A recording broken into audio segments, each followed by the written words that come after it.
ages 8, 6, and 4. I have been married to my husband Isaac for nearly 10 years, and we have made it our choice to live and raise our children in Humboldt County. I have been a resident of Humboldt County for 27 years, leaving briefly to study in Elko at Great Basin College following high school. I was a student in Humboldt County School District from K through 12 and a Lowry High School graduate. I have a vested interest in seeing our school district provide a quality education for all attending. Every child deserves the best education possible, and our school district needs to provide that. My passion for running for CG arose from my own personal interactions and frustrations with the current administration while advocating for my child. I plan to be the parent's voice on the school board. Thank you. And Michael Baumgartner, you have 2 minutes. I'm Mike Baumgartner, and I'm running for school board CG also. Just a few words about my qualifications. I was a teacher for 16 years, and I was also an school administrator for 15 years. And I had the honor and privilege of serving as superintendent of schools here in Humboldt County for 5 years. I've been retired for 2 years.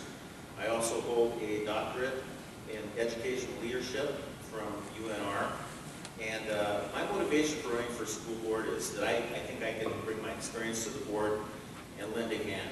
I don't have any single personal issues with anything that's going on in the school district, but I do believe that we do have some issues that we can work on. Graduation rates are definitely a problem.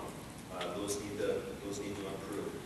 But I think my single biggest qualification for this job is that I've had a lot of experience here in Nevada. I know and have been intimately involved in the educational system for 25 years, not only here in Humboldt County, but throughout the state.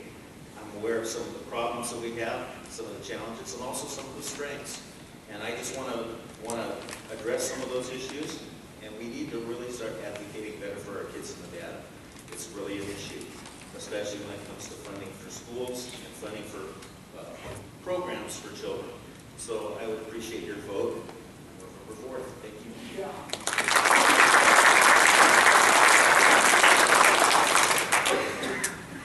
Okay, Nicole, we'll start with you. Here's the question for both candidates. What are your thoughts about non-certified substitutes being offered year-long teaching positions to fill the gaps? That's a fantastic question. I'm glad somebody asked that. Because as a parent with children in school, I have a huge issue with that. That shouldn't be happening. Shouldn't be happening at all. You can call the state of Nevada right now, and our county is on an emergency sub status, which means anybody can go off the street and get their sub license as long as they pass their background check. So we have teachers that are currently teaching that have no education background whatsoever. But we're asking them to teach the new standards, the Common Core standards, that are all set upon the current education teachers that have graduated college and have degrees. There are other people out there that we could get. And I know for a fact that we're giving long-term sub positions, and there are subs that are qualified that are not getting those positions. So that needs to be addressed, and the school board, in my opinion, is doing that because it's less money that they have to spend on hiring a new teacher. All right, thank you. Very good. And Michael, we're going to keep you up there for the next question. Okay. Could you repeat that question, please? Sure it is. Of course, I put it away. What are your thoughts about non-certified substitutes being offered year-long teaching positions to fill the gaps? Well, I think that should be the last alternative. What we would prefer would be to have the most qualified person in the classroom that we could find. But sometimes in a place like Winnemucca, that's so far from other big centers of education, it's sometimes hard to attract people to fill those positions. In that case, we have to make do with the best we can with what we have. In those cases, those people that have a full substitute license, they can be certified by the state of Nevada, but it would not be something that we would prefer. We would prefer to have the best qualified person in the classroom.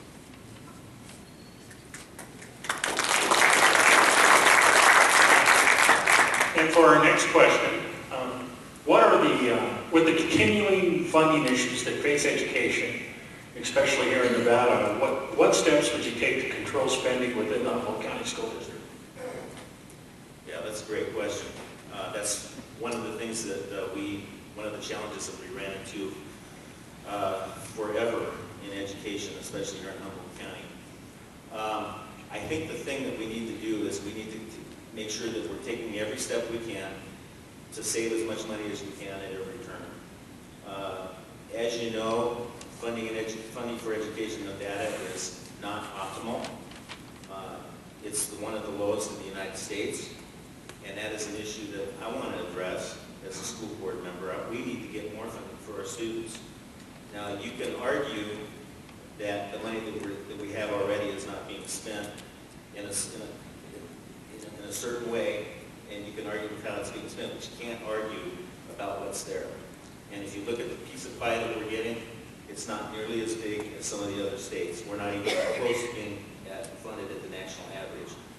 If Humboldt County students were funded at the national average, we would have another $10 million in our system to do more things for kids. That's one of the things that I want to address as a board member.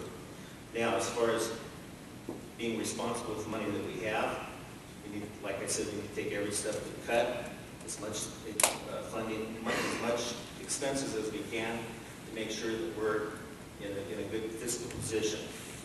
That's one of the things that I did when I was superintendent here for 5 years.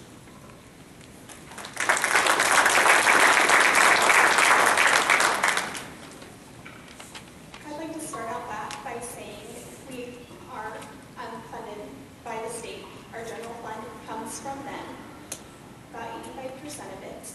I feel like in Humboldt County, our funds are not being managed the way that they need to be. It's kept secret as far as I'm concerned. Not a lot of people know where our money goes.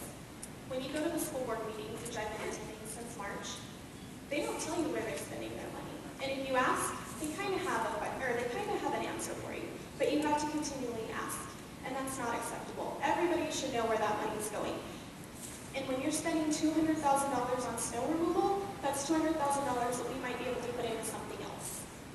In my opinion, our money needs to go toward aids, toward teachers, to programs for our children, and there are grant programs for our talented and gifted kids. We just need to have someone that's willing to write the grants and get the money that we need for funding to get new programs, to get new things for our kids' education, because we do rank so low on our graduation rate. Sorry. A little nervous.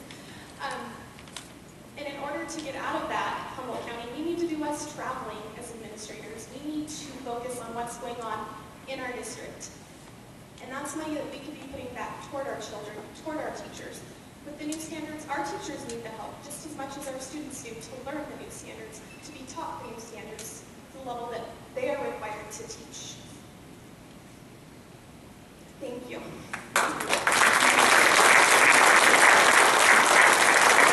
Hey, Nicole, I'm going to just ask you the next question too. So you can stand back up. Well, actually, we have two more. What is your understanding of the Common Core curriculum, and what is your position on it? Well, I've done quite a bit of research on the Common Core. I can tell you I'm kind of torn each way on my feelings for it. The Common Core, the main writer of that was the person who wrote the SATs. So in my mind, he is trying to prepare our children for college-bound classes. The English part is okay in my mind because you're making your children think. You're making them use their mind and instead of just cut and dry, they have to actually expand on how they're thinking. The math, on the other hand, is where I have the issues.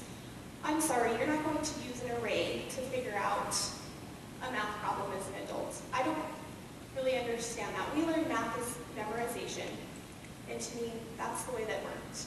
But right now, Common Core in Nevada is what we're required to do. So in order to embrace that, we need to make sure that our students are understanding what's going on, our teachers are understanding what's going on, and everybody has that support. Even as parents, we should have the support to go to our teacher, or go to the principal, or go to a class that's going to teach us how to help our children with their homework every day.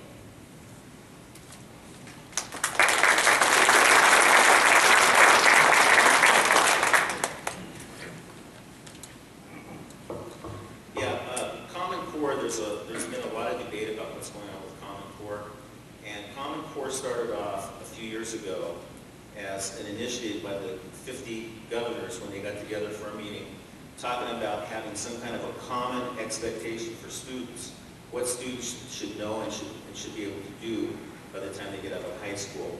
Hence the term common, and then the word core to go along with that. The core means that would be what we would expect students to know at a minimum.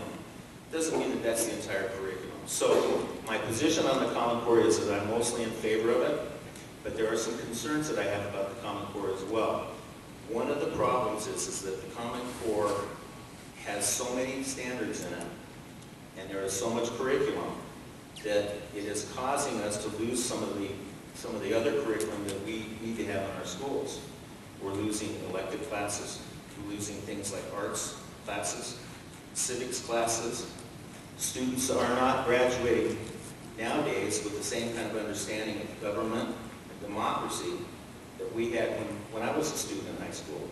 That's one of the concerns of the Common Core. So my position on it is that I'm mostly in favor of it. I think it's a good idea that students have expectations and teachers have expectations about what students should learn, and we're held accountable for those. But I also am concerned about it squeezing some of the other curriculum out of our curriculum.